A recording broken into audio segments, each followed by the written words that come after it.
అక్షంతలు చేతులు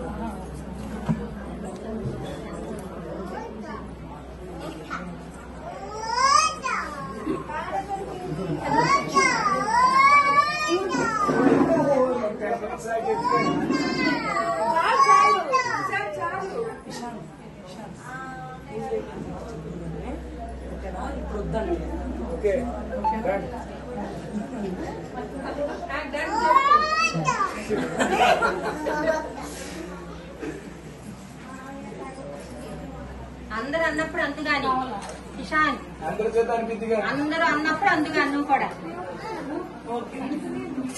ఓకే అని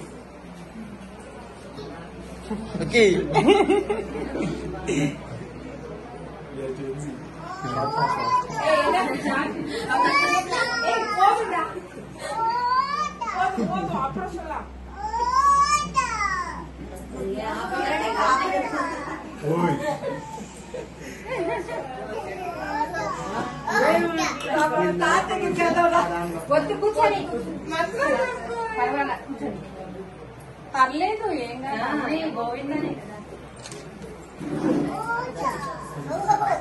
గోవింద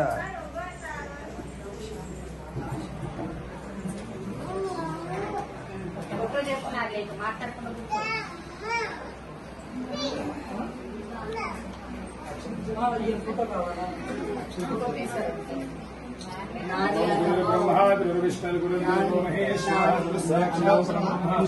तस्मै श्री गुरवे नमः श्री गुरुभ्यो नमः हरि ओम् एकदा नैमिषारण्ये रथेश्वरकार्य प्रकृतिरागं सर्वे सूतं पौराणि खण्डలు పూర్వము శౌనకాది మహాములందరూ కూడా నైమిషారణ్యంలో ఉన్నవారి అక్కడ ఉండేటువంటి సూతుల వారిని చూసి వారికి అర్ఘ్యపాద్యాలన్నీ కూడా నిర్వహించి ఈ విధముగా అడుగుతున్నారంట సూత మహర్షిని. ఏ వ్రతం చేస్తే ఏ తపస్సు చేస్తే కోరుకున్నటువంటి కోరిక ఫలం సిద్ధిస్తాయో అటువంటి వ్రతాన్ని ఏదైనా ఉంటే కూడా తెలియజేయండి అని చెప్పేసి శిష్యులందరూ కూడా గురువైనటువంటి సూతుల వారిని అడిగితే అందులో సూత మహర్షి వారు చెప్తున్నారంట. పూర్వము విష్ణుమూర్తి అలాగే నారద మహర్షికి కూడా జరిగిన వృత్తాంతాన్ని వినిస్తున్నాను, శ్రద్ధగా వినండి అని చెప్పేసి ఇలా ప్రారంభించను. నారద మహర్షి ముల్లోకాలు కూడా తిరుగుచు మార్గదేశంలో భూలోకంలోకి వచ్చినటువంటి వాడి అక్కడ మానవులు పడుతున్నటువంటి కష్టాలన్నీ కూడా చూసి వీరికి ఈ కష్టాలు ఎట్లా తొలుగుతాయని చెప్పేసి ఆలోచించుకుంటూ కూడా తండ్రి అయినటువంటి విష్ణుమూర్తి దగ్గరికి వెళ్లి నమస్కరించి శాంతాకారం భుజగ శైలం పద్మనాభం సురేశం విశ్వాధారం గగన సదృశం విశ్వానంతని కూడా ఆధారానికి నువ్వేనయ్యా దేవుడు అని చెప్పేసి విశ్వాధారం గగన సదృశం గవర్ణం శుభానందం లక్ష్మీకాంతం కమలనయనం యోగ హృదయానగమ్యం వందే విష్ణు భవభయహరం సర్వలోకైకనాథం అంటూ స్తుతించాడంట.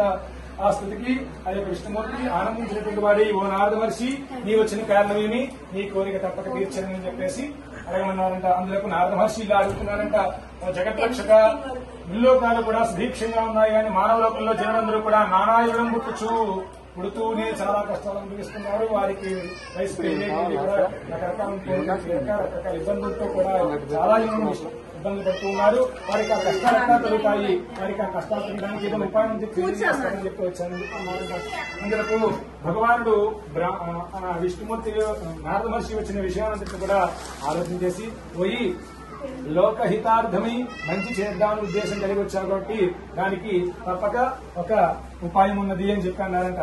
స్వామి అది చెప్పండి, మానవులందరికీ కూడా తగు ఉపాయాన్ని చేరవేసి వారికి పూజ ద్వారా లేకపోతే యాగాదుల ద్వారా వారికి మంచి చేకూర్చాలని ఉద్దేశం కలిగి ఉందని చెప్పన్నారంట. అందులకు ఆ యొక్క వ్రతం ఏమి, ఆ యొక్క వ్రతం ఎప్పుడు చేయాలి, ఆ యొక్క వ్రతానికి కావాల్సింది ఏ సమయంలో చేస్తే మంచిది, ఇవన్నీ కూడా సవిస్తరంగా కోరుతున్నానని చెప్పి అడిగారంట.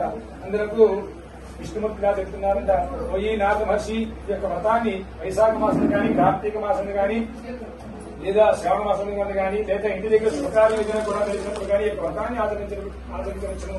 దారిద్ర్యంతో బాధపడినప్పుడు కానీ కష్టమన్నీ కూడా తొలగిపోయినట్టుగా ఈ యొక్క వ్రతాన్ని ఆచరించవచ్చును. ఈ యొక్క వ్రతాన్ని సూర్యుడు ఉదయించక ముందున నిద్రలేచి కాలకృత్యములన్నీ కూడా నిర్వర్తించుకుని శుచియే నిశ్చల భక్తితో దేవా జగత్ ప్రభు అని చెప్పి సత్యనారాయణ స్వామికి నమస్కరించుకుని మాధ్యాహ్న కాలం కూడా ఉపవాసం ఉండి సాయంకాల సమయమున సూర్యుడు పరమరణ అస్తమించే సమయానికి మరలా స్నాన సంధ్యాదులన్నీ కూడా